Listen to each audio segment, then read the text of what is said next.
सावन माह में तुलसी में जल देने से कौन सा फल प्राप्त होता है। दोस्तों, सावन का महीना बहुत ही पवित्र महीना होता है। इस महीने में भगवान शंकर की पूजा होती है। सावन के महीने में तुलसी माता का भी पूजन किया जाता है। हिंदू धर्म में तुलसी के पौधे को बहुत ही पवित्र पौधा माना जाता है। तुलसी के पौधे में साक्षात भगवान श्री विष्णु और माता लक्ष्मी का वास होता है। यदि कोई भक्त कभी भी भगवान श्री हरि को भोग लगाता है तो भगवान विष्णु तुलसी पत्र के बिना किसी भी प्रकार का भोग स्वीकार नहीं करते हैं। तुलसी को भगवान श्री विष्णु की अर्धांगिनी भी कहा जाता है। इसलिए जो भी मनुष्य तुलसी की पूजा करता है वह कभी गरीब नहीं रहता है। जो भी मनुष्य रोज तुलसी माता को जल अर्पित करता है उसकी कभी दुर्गति नहीं होती है। ऐसा मनुष्य घोर पाप करने के बाद भी नरक में नहीं जाता है। दोस्तों, आज इस कथा के माध्यम से हम जानेंगे कि तुलसी को जल अर्पित करने से कौन सा फल प्राप्त होता है। तो आइए कथा को आरंभ करते हैं। एक समय की बात है, भगवान भोलेनाथ जी के पास माता पार्वती जी आती हैं और देवों के देव महादेव जी से कहती हैं कि हे स्वामी, आप तो तीनों लोकों के स्वामी हैं। आपने समुद्र मंथन के समय समस्त संसार के मनुष्यों को विष से बचाने के लिए आपने उस विष को पिया था।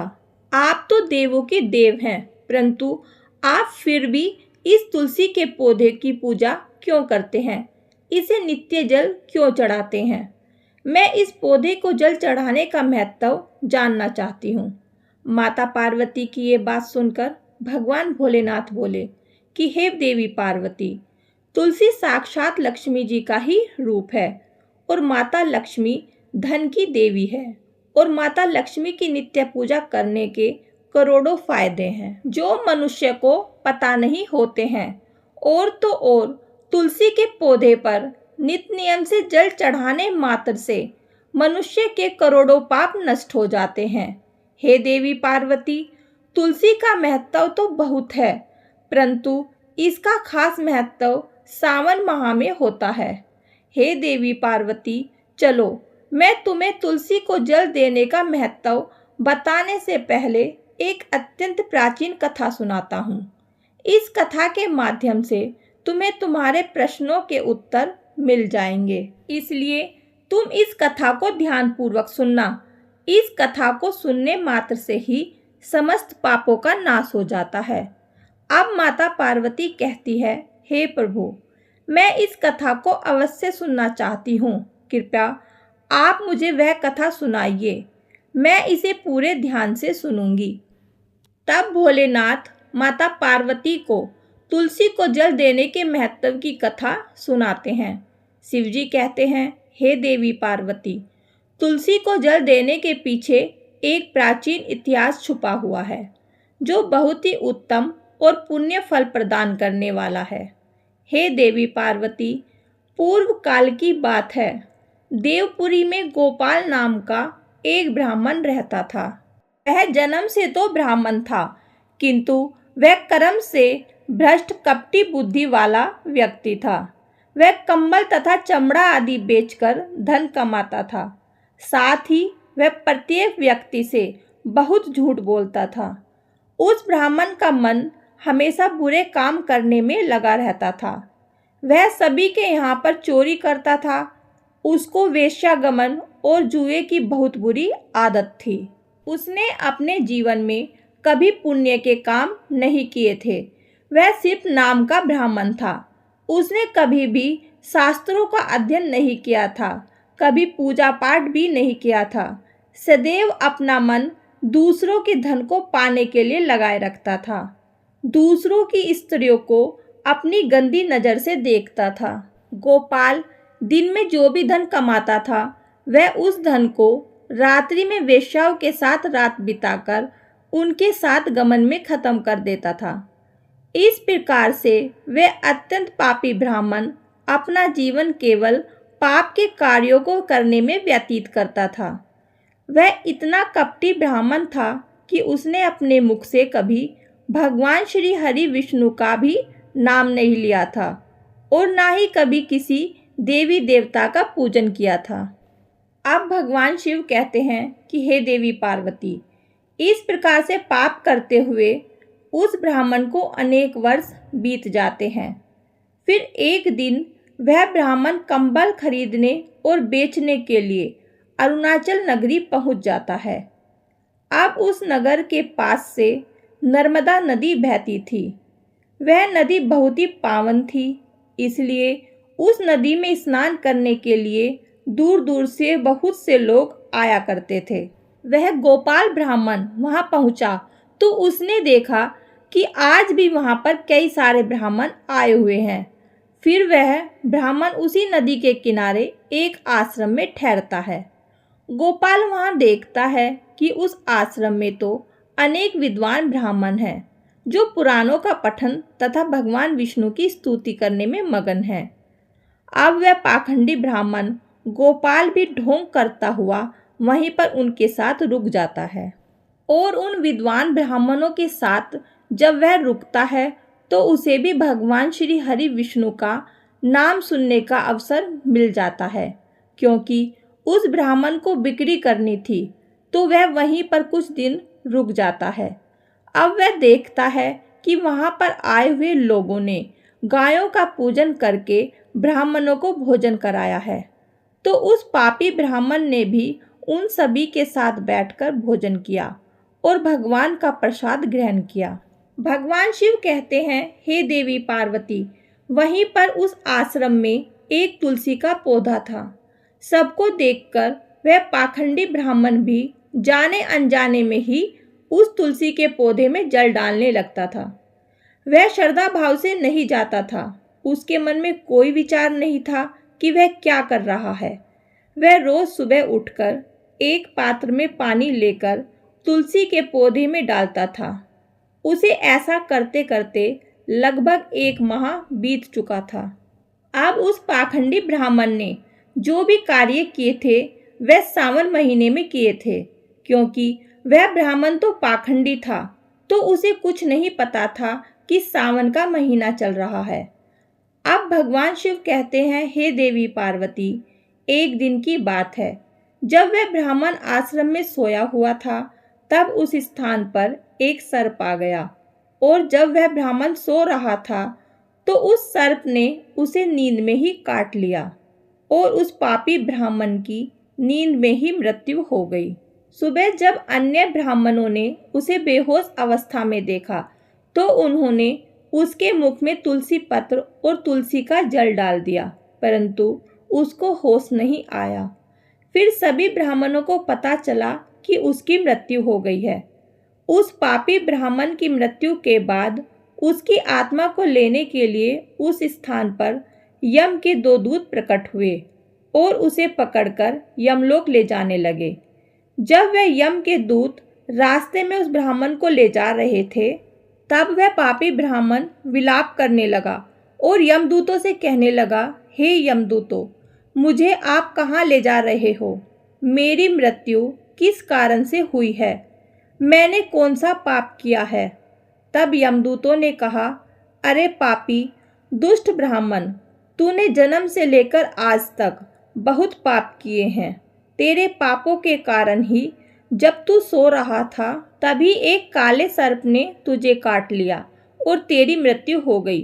अब हम तुझे यमलोक लेकर जा रहे हैं। वहां पर यमराज तेरे पाप कर्मों का लेखा जोखा देखेंगे और निश्चित ही तुझे वे नरक में डालेंगे। उन दूतों की बात सुनकर वह ब्राह्मण जोर जोर से विलाप करने लगा और उन यमदूतों से क्षमा याचना करने लगा, किंतु यम के दूतों को उस पर जरा भी दया नहीं आई, क्योंकि वे मृत्यु के देवता की आज्ञा का पालन कर रहे थे और वे उसे पीटते हुए यमलोक लेकर गए।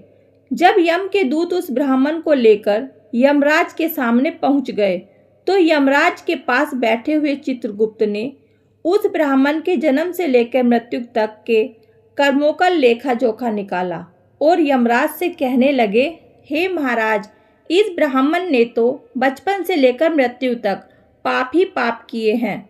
इसने कोई पुण्य का काम कभी किया ही नहीं है। यह तो महापापी है। तब यमराज बोले कि अरे, इसे तुरंत ही मेरी नज़रों से दूर कर दिया जाए और कुंभी पाक नरक में डाल दिया जाए। अब यमराज जी उस दूत से कहते हैं, हे दूत, जीवन भर पाप करने वाले इस दुष्ट ब्राह्मण को उठाकर ले जाओ और इसे कुंभी पाक नरक में डाल दो। यमराज के आदेशों का पालन करते हुए यमदूत उस पापी ब्राह्मण को लेकर चले गए और उसे बड़े बड़े मुद्गर से पीटने लगे, जिससे उस ब्राह्मण का मस्तक टूट गया और वे उसे कुंभी पाक नामक नरक में ले गए। उस भयंकर नरक में खौलते हुए तेल के बड़े बड़े घड़े थे, जिसके नीचे भयंकर अग्नि धधक रही थी। यमराज के आदेशों का पालन करते हुए उन यमराज के दूतों ने उस ब्राह्मण को उस खौलते हुए तेल के घड़े में डाल दिया। अब भगवान शिव कहते हैं, हे देवी पार्वती, लेकिन जैसे ही वह ब्राह्मण उस खौलते हुए तेल के घड़े में गिरा, वह तेल तुरंत ही एकदम से ठंडा पड़ गया। इस विचित्र घटना को देखकर उस यम के दूत को बड़ा आश्चर्य हुआ। उसने सोचा कि अरे, ऐसा पहले कभी नहीं हुआ था। आज इस ब्राह्मण को इसमें डालने पर यह ठंडा कैसे हो गया? उसने कितने ही पापियों को उस तेल के घड़े में डाला था। वे सभी उस खौलते तेल में गिरकर छटपटाने लगते थे, लेकिन जैसे ही वह ब्राह्मण उस तेल में गिरा, तब वह तेल अचानक से शांत और शीतल हो गया। इस आश्चर्यजनक घटना को देखते ही वह यमदूत तीव्र गति से दौड़ता हुआ सीधा यमराज जी के पास जा पहुंचा। तब उस दूत को इतना घबराया हुआ देखकर यमराज ने पूछा, हे दूत, क्या बात है? आखिर तुम इतनी तीव्र गति से दौड़ते हुए क्यों आ रहे हो? फिर वह दूत कहता है, हे यमराज, आपने जिस ब्राह्मण को कुंभी पाक नरक में डालने के लिए कहा था, हमने वैसा ही किया, और जैसे ही हमने उसे कुंभी पाक नरक में डाला, तब नरक की अग्नि बुझ गई और वह खौलता हुआ तेल भी बिल्कुल ठंडा पड़ गया। अब यमराज जी कहते हैं, हे दूत, यह तो बड़ी ही विचित्र घटना है, ऐसा तो पहले कभी नहीं हुआ। अब यमराज भी अपने मन में विचार कर रहे होते हैं। तभी उस स्थान पर देवर्षि नारद जी पधारते हैं। देवर्षि नारद को देखकर यमराज अत्यंत प्रसन्न होते हैं और उन्हें प्रणाम करके उनका स्वागत करते हैं। फिर यमराज नारद जी से कहते हैं, हे देवर्षि नारद, आप उचित समय पर आए हैं। हमने आज एक अत्यंत पापी ब्राह्मण को कुंभी पाक नरक में गिराया है, किंतु उसके गिरते ही नरक की अग्नि ठंडी पड़ गई है और खौलता हुआ तेल भी शीतल बन गया है। यमराज की बात सुनकर देवर्षि नारद यमराज से कहते हैं, हे धर्मराज, आपने जिस ब्राह्मण को नरक में डाला है, वह नरक में डालने योग्य नहीं है, क्योंकि इस ब्राह्मण के द्वारा अनजाने में ही ऐसा कर्म हो गया है जो नरक का नाश करने वाला है। जो पुण्य कर्म करने वाले लोगों के साथ रहता है, उसे उनके पुण्य का फल मिल ही जाता है। और यह ब्राह्मण तो 1 महीने तक भगवान विष्णु के भक्तों के साथ रह चुका है। इसने उन ब्राह्मणों के साथ रहकर 1 महीने तक नित्य तुलसी को जल अर्पित किया है, इसलिए यह बहुत ही बड़ा पुण्यवान बन गया है। इसके समस्त पाप नष्ट हो गए हैं और यह ब्राह्मण अब स्वर्गलोक जाने का अधिकारी बन गया है। इस ब्राह्मण ने अनजाने में ही इतना पुण्य कमाया है जो जन्म जन्मांतर में मनुष्य को प्राप्त नहीं होता है, इसलिए आप इसे नरक में ना पकाओ। इस ब्राह्मण के पापों के लिए इसे केवल इतना दंड दो, इसे नरक लोक का दर्शन कराओ। अब भगवान शिव कहते हैं, हे देवी पार्वती, देवर्षि नारद की बात सुनकर यमराज अत्यंत प्रसन्न होते हैं और उस ब्राह्मण को कुंभी पाक नरक से निकाल कर लाते हैं और अपने दूत से कहते हैं, हे दूतों, इस ब्राह्मण महात्मा को ले जाओ और संपूर्ण नरकों का दर्शन कराओ। अब यमराज की बात सुनकर यम के दूत उस ब्राह्मण को ले जाते हैं और संपूर्ण नरकों का दर्शन कराते हैं। इस प्रकार से यम के दूत उस ब्राह्मण को संपूर्ण नरकों का दर्शन कराते हैं और फिर से यमलोक में ले जाते हैं और फिर वह ब्राह्मण एक यक्ष बन जाता है। अब भगवान शिव कहते हैं, हे देवी पार्वती, जैसे मुझे कैलाश पर्वत प्रिय है, वैसे ही जो मनुष्य नित्य तुलसी की पूजा करता है, तुलसी को जल अर्पित करता है, वह मुझे सबसे अधिक प्रिय है। उस मनुष्य की कभी दुर्गति नहीं होती है, वह कभी नरक में नहीं जाता है। जिन घरों में तुलसी का पौधा सदैव ही हरा भरा रहता है, उस घर में सुख शांति और समृद्धि बनी रहती है। हे देवी पार्वती, साथ ही भगवान विष्णु की पूजा में और उन्हें चढ़ाए जाने वाले भोग में तुलसी पत्र अवश्य होना चाहिए, क्योंकि तुलसी पत्र के बिना भगवान विष्णु किसी भी प्रकार का भोग स्वीकार नहीं करते हैं। इसलिए प्रत्येक घर में तुलसी का पौधा अवश्य होना चाहिए। अगर आपके घर में तुलसी है तो सुख शांति और समृद्धि के लिए तुलसी को चुनरी अवश्य चढ़ाएं। हमेशा ध्यान रखें कि तुलसी का पौधा चुनरी के बिना अधूरा होता है। तुलसी केवल एक पौधा ही नहीं, बल्कि वह देवी है। वह त्रिलोक के स्वामी भगवान विष्णु की पत्नी है। इसलिए तुलसी को चुनरी अवश्य ही चढ़ानी चाहिए। इससे पति पत्नी में प्रेम और विश्वास बढ़ता है। घर में रहने वाली महिलाएं सदा सुहागिन और सौभाग्यशाली रहती हैं। तुलसी का विवाह भी अवश्य करना चाहिए। इससे मनुष्य के सभी दुखों का अंत होता है और सांसारिक जीवन सुख में बीतता है। तुलसी के पौधे के पास अपने मुख से कभी भी कोई अपशब्द नहीं बोलना चाहिए। तुलसी के पास भूल से भी जूते चप्पल अथवा झाड़ू पोछा नहीं रखना चाहिए। ऐसे किए जाने वाले कार्यों को शास्त्रों में पाप माना गया है। जहाँ पर तुलसी का पौधा होता है, उस स्थान के आसपास आपको भूलकर भी थूकना नहीं चाहिए। तुलसी के पास जल से भरा हुआ पात्र भी नहीं रखना चाहिए। तुलसी के पौधे के पास दीपक जलाने के बाद दीपक को वहां से हटा देना चाहिए, क्योंकि तुलसी के नीचे बुझा हुआ दीपक रखना अशुभ माना जाता है। जिस स्थान पर तुलसी का पौधा होता है, उस स्थान को हमेशा साफ सुथरा रखना चाहिए। इसलिए नियमित रूप से तुलसी के पौधे के पास साफ सफाई का ध्यान रखें। तुलसी के पौधे में शिवलिंग और गणेश जी की प्रतिमा नहीं रखनी चाहिए। साथ ही तुलसी के गमले में अन्य किसी भी प्रकार का पौधा लगाना अशुभ माना जाता है।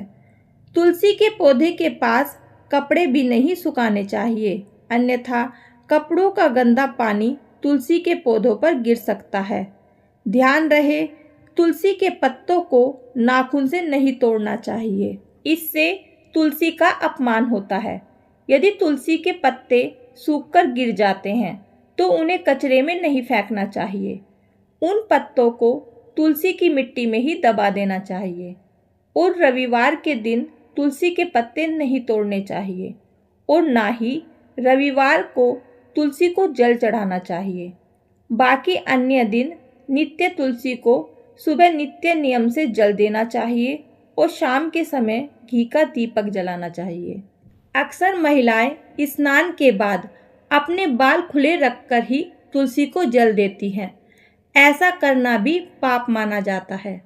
महिलाओं को इस बात का ध्यान रखना चाहिए कि उन्हें हमेशा ही अपने बाल बांधकर माथे पर सिंदूर लगाकर ही तुलसी में जल चढ़ाना चाहिए। इससे उस स्त्री को तुलसी माँ का आशीर्वाद प्राप्त होता है। घर में तुलसी का पौधा लगाते समय ध्यान रहे कि इसके लिए गंदी मिट्टी का उपयोग नहीं करना चाहिए। तुलसी के पौधे के लिए गंदगी वाले स्थान की मिट्टी का उपयोग नहीं करना चाहिए। इससे तुलसी माता रूठ जाती है और सूखने लगती है। तुलसी का पौधा कभी गंदे स्थान पर नहीं लगाना चाहिए, जैसे नाली अथवा बाथरूम के पास। इन स्थानों पर तुलसी का पौधा कभी नहीं लगाना चाहिए, अन्यथा गंदा पानी तुलसी के पौधे में गिर सकता है, जो बहुत ही अशुभ माना गया है। घर में तुलसी का पौधा कभी सूखना नहीं चाहिए। शास्त्रों में ऐसी मान्यता है कि तुलसी के पौधे के सूखने से अकाल मृत्यु की सूचना प्राप्त होती है। घर में तुलसी का पौधा सूख जाए तो घर में सुख समृद्धि खत्म हो जाती है। सूखी हुई तुलसी में माँ लक्ष्मी का वास नहीं होता है। शास्त्रों के अनुसार मासिक धर्म के दौरान महिलाओं को तुलसी के पौधे में जल नहीं देना चाहिए और तुलसी को स्पर्श भी नहीं करना चाहिए। तुलसी को बिना स्नान किए जल नहीं देना चाहिए और पैरों में चप्पल आदि पहनकर भी तुलसी को जल नहीं देना चाहिए। तुलसी को जल देते समय ध्यान रहे कि वह जल आपके पैरों में ना गिरे, इससे तुलसी माता का अपमान होता है। अब भगवान शिव कहते हैं, हे देवी पार्वती, तुलसी पर कभी झूठा पानी नहीं डालना चाहिए, इससे तुलसी माता रूठ जाती है और नित्य तुलसी के दर्शन करने से मनुष्य को स्वर्ग की प्राप्ति होती है। तुलसी पत्र के सेवन से मनुष्य के सभी पाप नष्ट हो जाते हैं। तुलसी का पौधा हमेशा घर के सामने लगाना चाहिए। इसे पूर्व अथवा उत्तर दिशा में लगाने से शुभ संकेत प्राप्त होते हैं। तुलसी के पास मरुस्थलीय पौधे रखना बेहद अशुभ माना जाता है। ऐसे पौधों से नकारात्मक ऊर्जा निकलती है। शास्त्रों में कहा गया है, जिन पौधों से हरी भरी कलियों की उत्पत्ति ना हो, उसके स्थान पर कांटे निकलते हो, तो ऐसे पौधों को तुलसी के पास कभी नहीं रखना चाहिए। शास्त्रों में केले के पौधे का विशेष महत्व बताया गया है। अगर तुलसी के पौधे के पास केले का पेड़ लगा देते हैं तो इसका कई गुना अधिक लाभ प्राप्त होता है। केले के पेड़ में भगवान विष्णु का वास होता है। इसे तुलसी के पास लगाने से घर में सुख समृद्धि आती है। तुलसी के पौधे में शालिग्राम अवश्य रखना चाहिए। तुलसी के गमले में शालिग्राम रखने से तुलसी का और भी अधिक शुभ प्रभाव आपको देखने को मिलेगा। शालिग्राम भगवान विष्णु का निराकार रूप माना जाता है। यह काले रंग का पत्थर होता है जिसे विलक्षण और मूल्यवान माना जाता है। इसे अगर तुलसी के गमले में रखेंगे तो आपके घर से संपूर्ण नकारात्मक ऊर्जा नष्ट हो जाएगी। घर में केवल एक ही शालिग्राम की पूजा करनी चाहिए। पुराणों में कहा गया है कि भगवान विष्णु की मूर्ति से बढ़कर शालिग्राम का पूजन करना ज़्यादा उत्तम होता है। प्रतिदिन शालिग्राम को स्नान कराना चाहिए। शालिग्राम को चंदन लगाने के बाद एक तुलसी का पत्ता रखना चाहिए। ऐसा करने से सभी जन्मों के पाप नष्ट हो जाते हैं। शालिग्राम भगवान सकारात्मकता के प्रतीक होते हैं। भगवान शिव कहते हैं, हे देवी पार्वती, जो भी मनुष्य मेरे द्वारा बताई गई इन बातों पर अमल करता है वह निश्चय ही बहुत ही सुखी और धनवान बन जाता है। इस प्रकार से भगवान शिव ने देवी पार्वती को सावन माह में तुलसी के पौधे को जल देने का महत्व बताया और घर में तुलसी का पौधा लगाने के नियम बताए। जो भी मनुष्य भगवान शिव के द्वारा बताई गई इन बातों को ध्यान में रखकर चलता है तो अवश्य ही उसे पुण्य फल की प्राप्ति होती है और काल भी उसका कुछ नहीं बिगाड़ सकता। दोस्तों, कहानी अच्छी लगी तो लाइक और शेयर करें और कमेंट बॉक्स में हर हर महादेव जरूर लिखें।